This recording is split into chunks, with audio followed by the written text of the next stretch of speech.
Hidilyn Diaz bagged a weightlifting silver in her third Olympics in Rio de Janeiro in 2016, ending a medal drought that lasted 4 Summer Games. On Tuesday night, Diaz snatched a gold medal on her third Asian Games campaign. A coincidence? Nagkataon lang. That hard work, sacrifice, and long hours of lifting steel several times heavier than her own weight finally paid off for the 27-year-old pride of Zamboanga City, who again came to the rescue of an embattled Team Philippines the same way she did in Rio. And the first thing she did after finally leaving the Jakarta International Expo Hall, after going through doping procedures past midnight of Tuesday.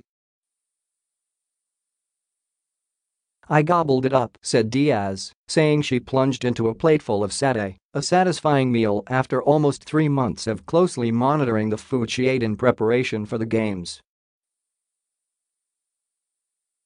"I really didn't sleep easily, I think about 3 in the morning. And I woke up at around 6, narrated Diaz, a 14-year national lifter who was 14 when she was spotted in Zamboanga and an innocent 16-year-old when she was tossed to the lions of the sport, so to speak, in Beijing 2008. Diaz beat Turkmenistan strongwoman Kristina Shermatova by a mere kilo, a calculated victory that was a result of a comprehensive scouting by her coaching staff, led by longtime coach Tony Agustin. Diaz lifted 92 kgs in the snatch and 115 in the clean and jerk for a total of 207, enough to shove Shermatova, 206, down to silver. Thailand's Kambao Surajana completed the podium with 201 kgs. For Diaz, all the sacrifices she poured for these Asian Games, like what she did for Rio, reaped her dividends. "I sacrificed a lot.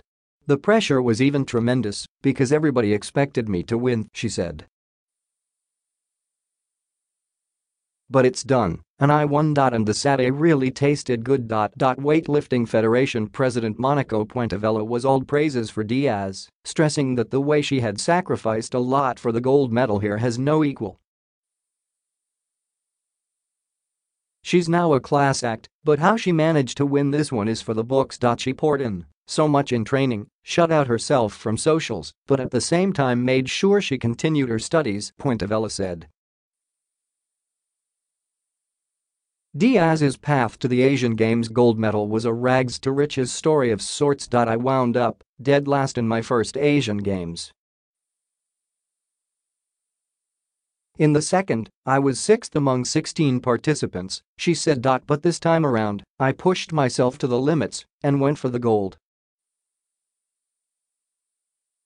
The gold also means Diaz reaps a whopping PHP 6 million in total incentives from both government and private sectors. "But that's all a bonus for her. The gold medal has sunk in, but the monetary incentives didn't immediately," she said. The business management scholar at College of St. Benald said she will invest the money in the stock market and for her future plan of setting up a business of her own. "I want to be an inspiration to the young and up-and-coming athletes and tell them that we will not be national athletes all our lives," she said.